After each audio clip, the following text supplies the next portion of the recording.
Last time on What If It's Cool.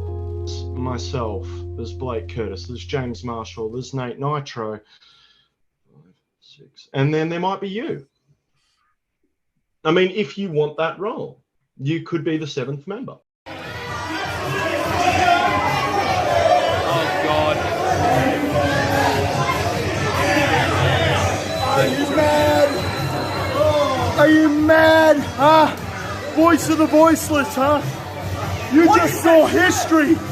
You just saw history. Conflict Axiom 5. What is that shirt? Does this mean I have to have you guys on again? Not if you're wearing that shit. Goddamn, man.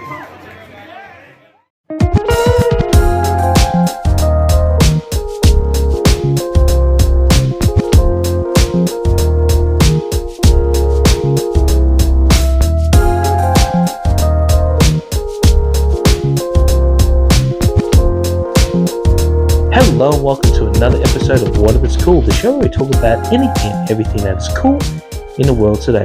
I am the true conflict known as Daniel Paul Crow, and on this episode, I have a sit-down interview with new Conflict Axiom member, SOM. We talk about how he got into the world of professional wrestling, the events that led him to joining Conflict Axiom, and what exactly he finds cool, because I didn't expect that.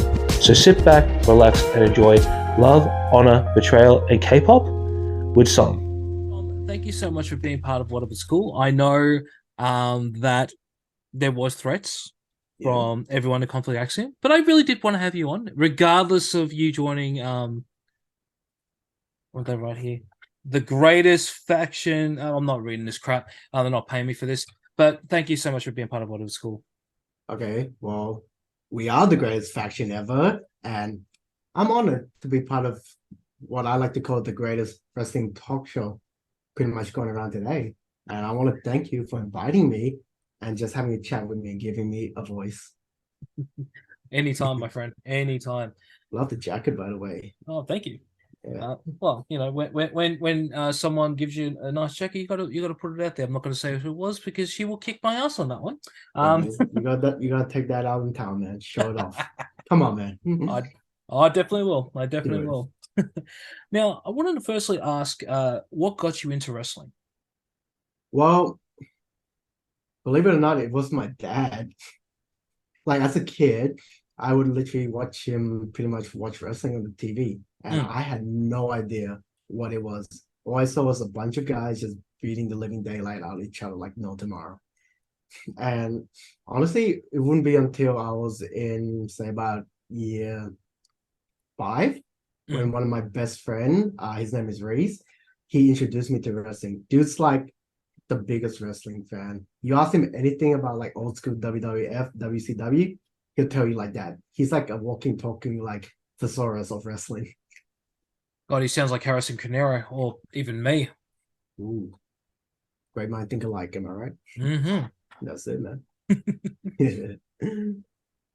Talk me through. So you obviously become a fan, and did you discover Australian wrestling through friends, or did you just see it on the street? Because I know there's, especially back in the late noughties, early 2010s, there was a lot more signage on there. But obviously by then, social media sort of took over. How did you get into local Australian wrestling? Cool. Well, if you don't mind me just cranking it back a bit, I actually did not know there was local Australian wrestling here. Oh, right. Like to me, wrestling was always in the States. Like I always thought those guys own wrestling. The fact that there's wrestling in my backyard was so foreign to me. But I would say the way I got into Australian wrestling was through a good mate of mine who I met because I would constantly visit him at his work. And the first time we met, he was wearing a Bullet Club t-shirt. And honestly, this was at the point where I got into New Japan a lot. And obviously, Bullet Club was the hottest thing going around. Unfortunately, Conflict Axiom is a thing now. And when I saw him wearing a Bullet Club t-shirt, I turned to him and I said, "Hey, man, your shirt is too sweet." And from there on, we became best friends. And eventually, he told me he was a local wrestler. And he said I had the look. He said I could have the ability to give it a try. And that's how I got introduced to Australian wrestling. Nice. Was it always adrenaline that you got into, or did you see somebody else before getting into adrenaline? Adrenaline was the first Australian show I ever went to, especially a breakout show. That's right. So breakout, the place where guys like myself are built, was my first exposure to Australian wrestling. Tell me about that first night that you went to breakout. What did you see, and what was it that moment that went, I want to do this? Honestly, I saw exactly what I saw on the TV. A bunch of guys going out there, pumped full of adrenaline, beating the crap out of each other, and just having an absolute great night. And believe it or not, my friend, the one that I met at his work, was on that show, and he put on one hell of a performance. And that's when I said, "Bro, take me under your wing, teach me everything you know. I want to do this." All right. So how long before you got into the training camps? I'd say it would be a year Mhm. since going to that breakout show, because back then I had to sort out a lot of like personal life and my work schedule. Mhm. Eventually, I was able to go to training and pretty much got a taste of what it feels like to throw myself onto a canvas. So was it Jason that started training you, or was it somebody else in the APW locker room that was helping you there? Jason pretty much took me in, but it was another person who's pretty much still trains the rookies nowadays. He's the one that really pushed me to being like, get this in your head, give this a try, you got this. And he's the guy I'll continue to credit to be like the one that inspires me every day. Who was that person, or you're not allowed to say? I don't want to say because Chrysler might have a word with that guy, since Law likes to look after his boys and make sure his boys are learned under his wing. So to that mysterious friend that I keep finding at your work, thank you for everything you've done for me. And I'll continue to, take your legacy forward wherever I end up. Okay. So obviously you've now been doing a bit of training, and you're going through the ranks. Talk me through to your debut. When was it? Who was it against, and how did it go? Ooh. Honestly, the date is a bit blurry, but I know for a fact it was a breakout show in our brand new factory against Ronan Walker. He was pretty much my first opponent. So it wasn't hashtag James Marshall OnlyFans. Oh, sorry, James Marshall. unlike everyone who's been on the show. Believe it or not, James Marshall and we had a battle through text, and not gonna lie, he was probably afraid of me. I mean, look at the size of me, and look at him. God bless that man, but I can take him on any day. Well, if he can't, and I said this on the last episode too, and he's probably going to kick my ass when I say this, but it's James Marshall. I can do whatever I want, because I'm pretty sure you and the rest of the boys would agree on this. If he can't handle a referee, that says a lot. Ooh, that hurts. I felt it here, man. Why would you go there? I don't want to say that I'm cocky, but he's not. Hang on, he's not here, is he? Yeah. Okay, he's not here. So yeah, I can say that. Hey man, I might have heard your doorbell ring.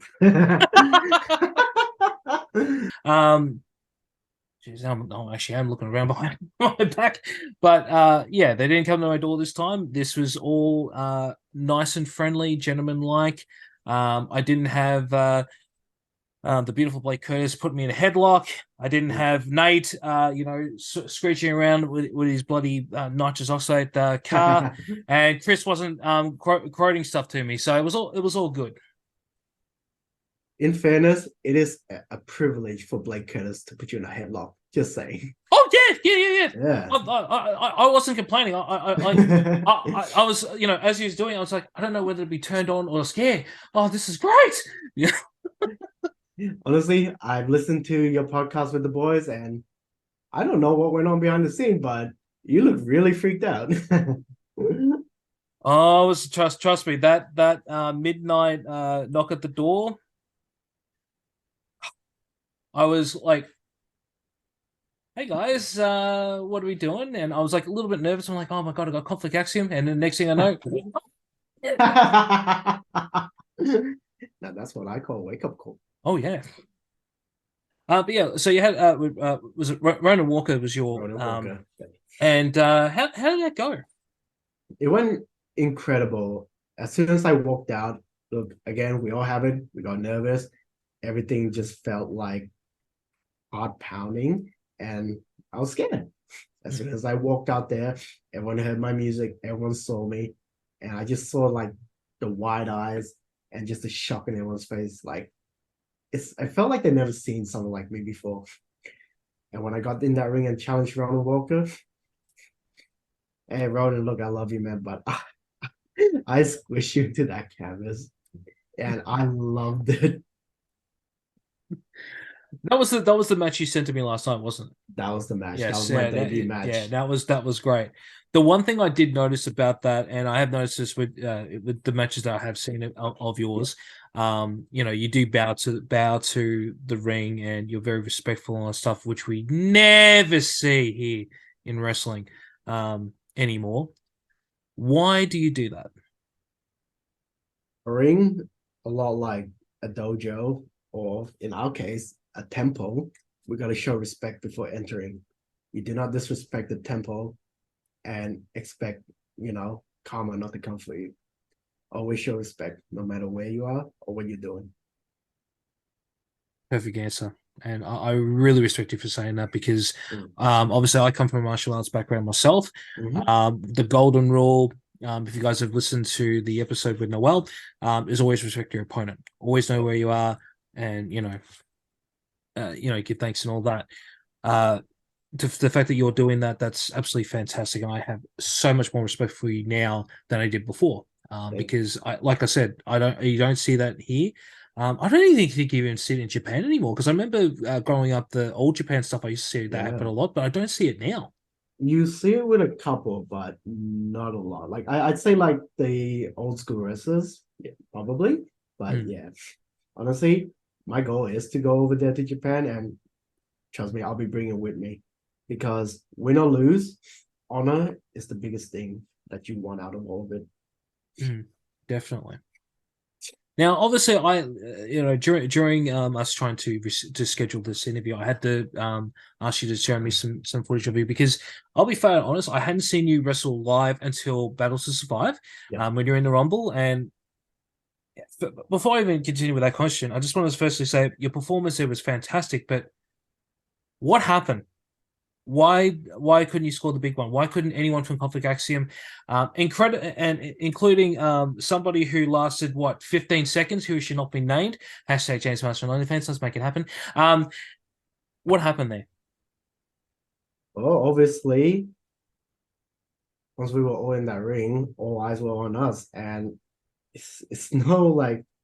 Everybody's gonna do everything they can to take us out. Like, we can go in there, just ready to take everyone out. But at the end of the day, when you have the whole world against you, what can you do? The best thing you can do is to take it how it is, come back stronger, and be prepared for what's to come. Honestly, I'm telling you this now. That's just a minor setback. Next time, we will all be dripped in gold. Well, and speaking of that, you obviously, we had the returning Adam Brooks in. Ooh. And I will be having Brooks on the show eventually, and I will be, discussing what's been happening here, and hopefully we get a definitive answer what's going on with everything between you and with him and Chris Law. Was it because of that distracted you guys as well? Probably for some, but I don't think so, because honestly, all of us walking into that ring, the only thing on our mind is that belt, that heavyweight belt. Everything else is just a blur. And like I said, when everything around you is a blur, you won't see the world coming at you hard. Well, we'll move on from that. But so, like I was saying before, I hadn't actually seen you wrestle until then. Yeah. But what I had seen of you, and it always baffled me. So every time I went to a show, I remember the first one I brought my little brother Dylan to the show, and which is one of the very first vlogcasts we did at Adrenaline Pro Wrestling, which is link in description there. You came out and just stood there, got in the ring, bowed down, sat down, and then walked off. What was that all about? Was that because you were getting people's attention? Was it because Chris Law had told you this the entire time to do that so it would throw people off? What was going on? As well, if you weren't aware, I was kind of absent for quite a long period at Adrenaline to the point where people miss me. People would message me.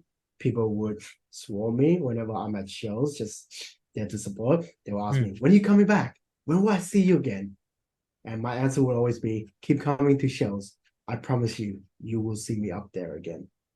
And when I came out that night, it was just to show people that I'm still here. I am still in your life. I am not going anywhere. Okay. Because, like, I'll be flat honest, me and Dylan were captivated when we saw, because we both looked at you and you were jacked and we were like, what's he doing? And then you walked off like, what the fuck is that all about? You know? Exactly. But I'm glad now that we get to see you in action. But which will lead me to my next question. Now, obviously, we've had Luke Resner on here, and we chatted off camera for a bit, and I know that you guys were good friends. I don't want to be controversial on the show. This is not what the show is about. If you want controversy, listen to What If It's Cool Heat. That's where the controversy is. But I wanted to know this: why did you turn on your friend there? Yeah, you are correct. Luke Resner and I are best friends. We were best friends before wrestling, and we were best friends throughout the academy training together. But you know, when the time comes and you have opportunity in front of you, sometimes you have to take, make harsh decision in order to prove your loyalty. And when Conflict Axiom approached me and pretty much gave me the option of join them and become somebody or go against them and lose everything, I knew which path I wanted, especially being away for so long. And sometimes you have to sacrifice something that's deep and meaningful to you. And for me, yeah, it had to be Luke Resner. If he hates me, he hates me. I don't care. All I know is our path will cross again, and we'll see what happens from there. Okay. All right, we'll move on. I think we did hit a sore spot there, and I do apologize, Tom. So please don't find out where I live and kick my ass on this one. I want to firstly know, before we go and talk about your future, where did the name SOM come from? Because obviously I know your real name, but we're not going to reveal it on here because we don't want people to search you up and harass you, because no one deserves that. Where did it come from? SOM is a traditional Cambodian name. And going into wrestling, I wanted something that represents my country, something that I can fly my flag high every time I step into that ring with honor. What exactly? I know it's a Cambodian name, well, does it have a meaning behind it, or it pretty much means it depends, how people interpret it, but the main thing it means like flame or sun, so something that burns hot. Okay. Yeah. All right. Well, that's pretty cool. All right. But you are Cambodian, okay? But hang on. So just so I can understand, were you born in Cambodia, or you're a descendant of a Cambodian? So I was born in Australia. Yep. But my parents were from Cambodia, and I have a little bit of Korean in me from my mother's side. All so right. Honestly, wherever I go, I'm representing the Asian pride. Oh yeah, we got to represent the Asian pride. I mean, I may have been born in Australia, I might be son of an Irishman, but even my parents would always say I'm Filipino. Even my dad would say I'm Filipino. I always represent the Filipino pride out there, and I think we belong in a very very short list of Asian entertainers, and obviously I'm not in wrestling, so I can't say I'm in the wrestling community, but like who we got? We got Zan Wang, Emma the King, Carlos right. Colon, Aisha, escaping. I know there's somebody else. I'm trying to. I'm sorry if I've forgotten. It's all right. It's all right. Sorry if I've forgotten, but yeah. You gotta take it up with them. All right, I'm cool. But, But now, man, yeah, but it's a very select few, and like it's great to see that we're having more cultures in wrestling, especially here in Australia. oh, 100%. And just I'm very proud that you're taking this up and you're representing our side a little bit more. Although I'm not Cambodian, being Hey, Asian, it's great to see Asians going further in different areas of this world. Let's say, look, I may be the Cambo that put you in an ambo. However, I fly the Asian pride flag high. We're all one. We're all united. Okay. And hey, much love to all my Pinoy brothers and sisters. All right. So let's talk about that meeting with you, Chris, and the rest of the boys at Conflict Axiom before the turn. Yep.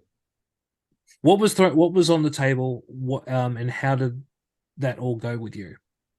Well, obviously, Chris Law approached me because he was very angry that I kept walking out, interrupting him, and then headbutting him.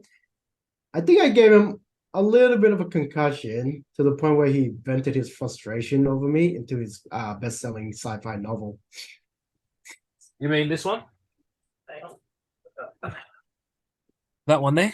That's exactly what I'm talking about. Yep. And Genesis AD, Chris Law's book is available still, I believe. If you would like to get one, make sure to DM Conflict Axiom on Instagram. You can also contact myself, and I'll do my best to get in contact with Chris so you can get this lovely book, because I'm still reading it and it is amazing. You cannot put that book down, I guarantee you. Mm. You ever heard of One More Game? Yeah, there's no such thing as one more chapter. Mm-hmm. But yeah, look, so it happened at Pandemonium. I was out the back, minding my own business, supporting all my friends that were, ready to go out there. And Conflict Axiom approached me. And the one thing that came to my head was, all right, this is going to get bloody. I better prepare myself. And instead of a fight, we ended up talking. They came to me.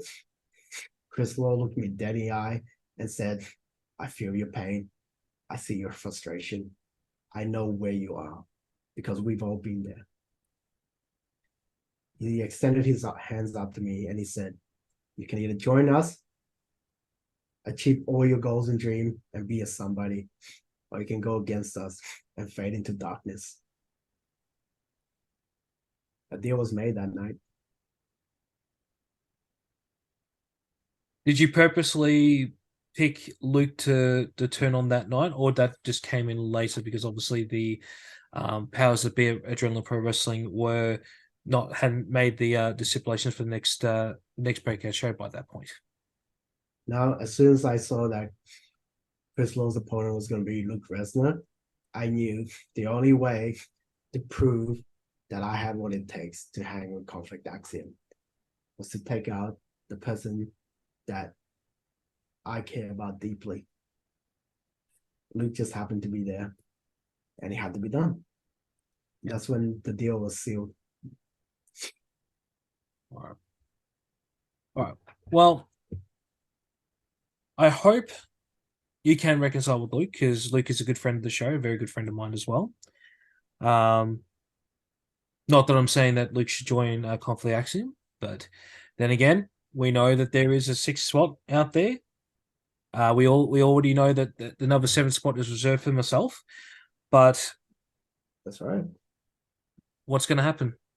Do you reckon that Luke would return to the dark side, come and seek riches on with Conflict Axiom? Well, that's a question you got to ask from Luke, because right now I can't decide the man's fate.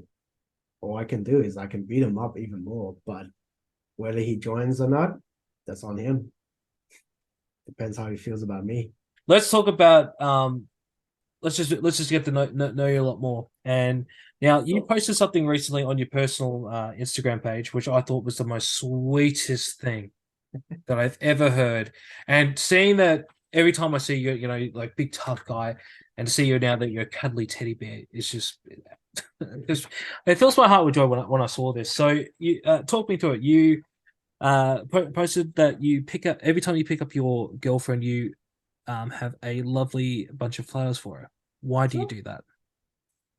Yeah, I mean, I love my girlfriend deeply, and she works really, really hard. And sometimes, you know, we all feel this. I'm pretty sure you can relate to this as well. We tend to get burnt out at our job. You know, no matter how much we love what we do, no matter how easy a day might be, we get burnt out easily. And I know my partner well to know sometimes she just needs a little cheering up. So every now and then, maybe like once every fortnight, I would just buy a bunch of flowers, maybe some chocolate or like a necklace included. And I just surprise her when I go to pick up from work. I would literally walk into a job while she's at the counter in front of everyone and hand her the gifts. So sweet. I know, right? I love that you're doing that, because every now and again, you know, you hear that guys are just guys and they don't, you know, we don't talk about feelings about women and stuff, but the fact that you're open about this, mate, kudos to you, man, for doing that. And I mean, I can't speak for you on your girlfriend's top. I hope she really appreciate that, because just when I see those posts, I'm just like, this guy gets what it's like to be romantic. And God, now I kind of want to date him, because I want to be wine and dine like that, you know. Hey, look, don't let my girlfriend hear that. She'll start, you know, fighting people. But I'm pretty sure a lot of people have eyes on me. Sorry, everyone, I'm taken. That's why they call me the exotic member of Conflict Axiom. I mean, look at me. Yeah, I do. I mean, I don't want to encourage ass kicking, but I do look at you, but I still can't, you know, not turn away from the beautiful Blake Curtis. I just can't. Love you, Blake.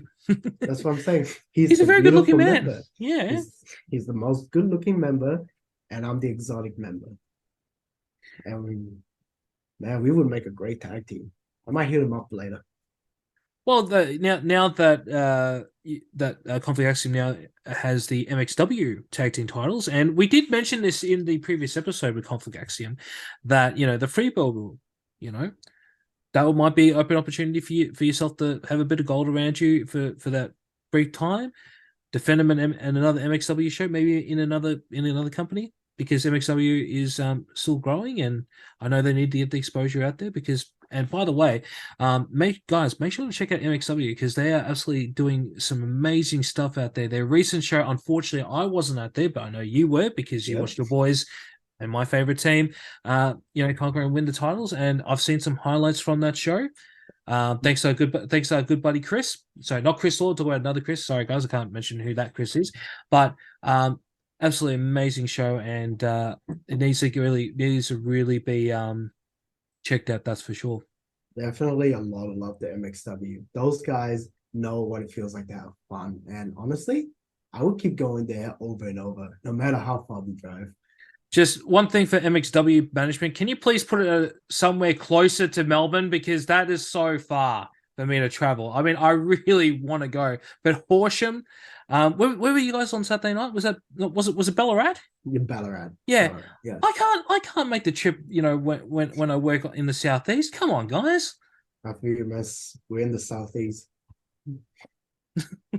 Oh yeah, well, in the southeast, if they could do one show in the southeast, I would love to see everyone, you know, because like I said, they are doing amazing work over there, and yeah, and like for what because it's you guys at Adrenaline are doing cross training, aren't you? Yeah. All right. Yeah, we're open. Yeah. Yeah, and yeah, no, again, MXW has time to grow. It's still young.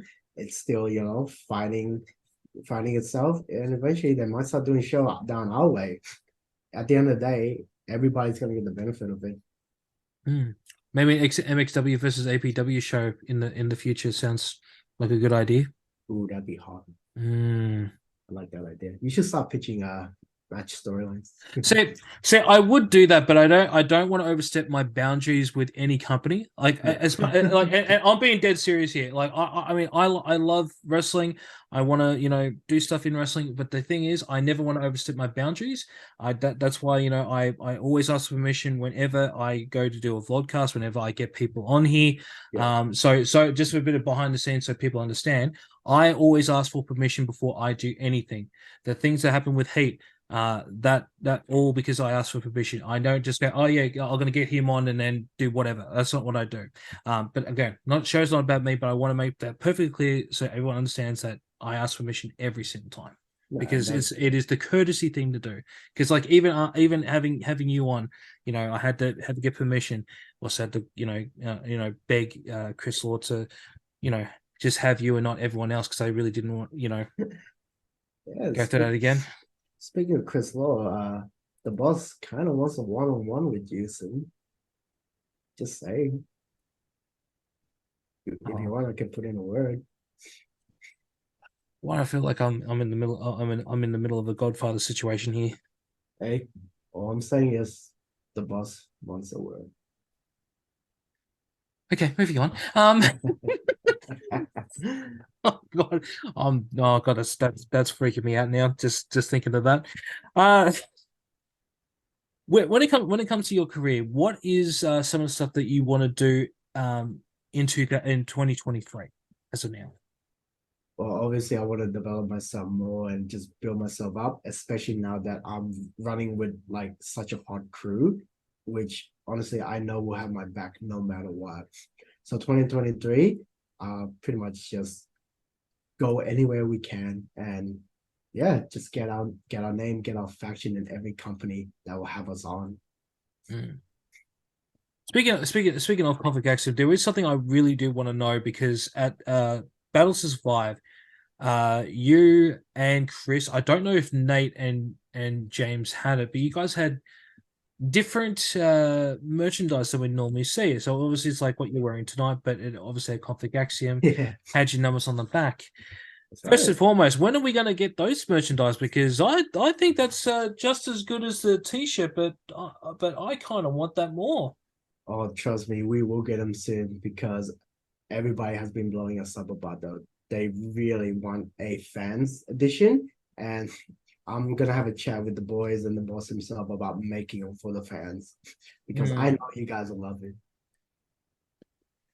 I thought it was fantastic because like I obviously I was filming, but like if the camera's turned this way, you would have seen my eyes just going. I so want that, It's fire, isn't it? Especially on us. I will say this though, the Conflict Axiom hat, which unfortunately I don't have at the moment, that's in the car. So comfy, love it. I'm gonna have to get another shirt because this is this Anko stuff is starting to go a little bit, but then again I've had this for over a year, and it's still really good. So I'm gonna have to get another one, but I can't wait for those shirts to come out. I know, right? I think I have like 2 pairs. One for pump cover at the gym and one for just casual wearing. Man, eventually we'll get you one of these styles. And hopefully you'll see all of the boys pretty much wearing those uniforms. Each with our own individual numbers and individual colors. Now, speaking of your gym, which leads me to our next week, which I'm so glad you mentioned it there. What is your gym regimen? Because every time I see your posts, whether it be on your personal Instagram or your SOM account, my God, I can't. I'm so amazed at your legs. Like it's not that often where I'm like latched on to looking at someone's legs like that, but I am always looked. I'm like, geez, I've got to set. I've got to know what. Talk me through your routine for your legs. I like for you to find somebody who doesn't stare at my legs. But yeah, look, I pretty much train legs like twice a week. Like I think 2 days apart, just to give them a bit of like, rest. And I do a lot of intense, just high reps workout. And I always love to start my leg session with squats. Okay. Yeah, man. And what's the rest of the week look like for your gym regimen? So it's pretty much like a mix of bodybuilding and powerlifting. So I implement mostly like powerlifting for all the heavy lifts. But when it comes to accessories, it's more bodybuilding stuff. So, you got your legs, you got your shoulders, chest, and triceps, and then you got your back and bicep, then legs again, and then, repeat. I pretty much hit the gym 5 times a week, usually 2 to 3 hours, including cardio. God, I wish I had the time and motivation to do that, because I do miss going to the gym. But fortunately, life happens. What if the coolest happens? And I'm just fucking lazy, unfortunately. But I really need to find that motivation to go back to the gym. All right, man. You'll be fine. Like, once you sort everything out, just get 1 session in. I always tell people 1-2 session a week. It could be 30 minutes to an hour. That's all you need. That's it. Well, I used to do DDP yoga, and I think I should really get started back on that one, because, like, although it's not weight training or anything like that, I just feel a little bit more lighter every time I do it. So that's not that, and that's not a cheeky plug for DDP yoga. I'm just actually just saying that's what I do. Look, whatever brings you enjoyment out working out, all for it. Whether you're a bodybuilder, powerlifter, calisthenic freak, DDP yoga. Anything that gets your body moving, gets your joints and your limb healthy, go for it. Definitely. Yeah. All right, my friend. We've come to the staple question here. What if it's cool? What is something that you find cool that nobody else does? Okay. Hear me out. Okay. K-pop. I'm a huge K-pop fan. Believe it or not. Why did I not even think of that? I was thinking you were going to say, I don't know, like, because I just reckon it was going to be gym buff stuff. I didn't think K-pop. I mean, look, as you said, this big buff guys, soft colly tape. Okay, don't get on my bad side though. What? All right, talk to me. Who's your favorite artist? Let's list them. So pretty much, yeah, my favorite artists would be BAP, Stray Kids. At the moment, I think my girlfriend's got me into a tease. Blackpink, everybody knows Blackpink. And yeah, at the moment, those are the groups I've been listening to like constantly. Every now and then I'll pick up like a new song and be like, I like that group. So not BTS, not oh my god, I've forgotten who there was another boy band K-pop group. I just can't remember their names. Escapes me, dude. But very similar to BTS though. Yeah, and look, I listen to BTS, but I'm not too big into them. But yeah, the song's alright. What is it about that style of music? Because, like, I don't mind listening to it here and there, but it's not a music that I'm like. We know on the show I'm a metalhead. I love heavy metal and rock and even deathcore. Oh, same man. I feel you. But I don't know. K-pop just doesn't resonate with me very well. Like, talk me through it. What gets you into it? See, when people think K-pop, obviously be like, oh, typical boy band. They're gonna be singing about love and just stuff like that. But believe it or not, if you actually listen to K-pop, their themes, it's very like open. Obviously, they have like the cute color style, but then they have more of like a like grungy, like intense style, which pretty much gets you like thinking in the mood. Again, like it's not all about like love and happiness. There's a lot of like deep, like meaningful other songs you can find within the K-pop community. Again, like I said, go listen to some old school BAP or some old school BTS. Like a lot of before BTS got all like lovey dovey, a lot of the old stuff was very like R&B hip hop. I'm gonna have to. All right, I might check it out. If it's deep and meaningful, I will check it out. I do love music that does string on the heart. Yeah. I just when you said BTS used to be like that, I'm like, really? Like, hey, crank Spotify, whatever, crank BTS all the way back to like the early albums. They don't sound what they sound like now. Trust me. All right. I'll take your word for it. I'll have a look. I'm still not sold on K-pop, but I will give it a go, because like this is what if it's cool. So you're trying to tell me that this is cool. So I'll give it a go. We'll see, and then next time we meet up, I will give you my verdict on that one. I'm looking forward to our next interaction. So, where can we find you on all your socials? So obviously you can find me mostly on Instagram at that bloody Asian. And honestly, you could also reach out to me throughout the Conflict Axiom group chat, whether it's on Facebook or Instagram as well. Those are pretty much the main platform that you can find me. And you can also find him on Adrenaline Pro Wrestling's YouTube channel and all their socials as well. Make sure to also check out Adrenaline Pro Wrestling and MXW as well, because both companies kicking goals and featured this young man here, and he's a future star waiting to happen. SOM, thank you so much for being part of What If It's Cool. I cannot absolutely wait to see what's next for you. Can't wait to see what happens with Conflict Axiom and who the sixth member is going to be. It's going to be such a shock when we reveal him or her. Oh, I wasn't prepared for that one. And can't wait for the meeting with the boss. Mm-hmm. Should I be scared? You should just be you. That's all I can say. Just be you, my friend. All right. I will pass down the message.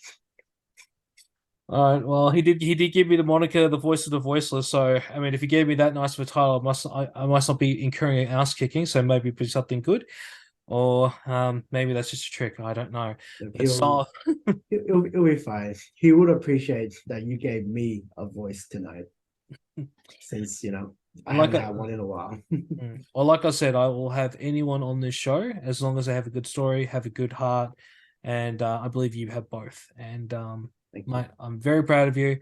Can't wait to see what's happening with you, SOM. Thank you, part of being What If It's Cool. Thank you for having me. God bless. God bless. And that's the end of that episode. Want to be featured on What If It's Cool, or know someone that has an interesting story that needs to be told? Please reach out to me. I can be reached on whatifitscoolbusiness@gmail.com. Don't forget to like, share, and subscribe to the show wherever you get your podcasts. Want more from What If It's Cool? Make sure to check out the YouTube channel, where you can find the latest episodes of Mukbang Around, Reaction, and of course the podcast. And don't forget to follow What If It's Cool on all socials. It can be found at What If It's Cool. Keep that support coming. And until next time, I'll catch you on next one. Peace.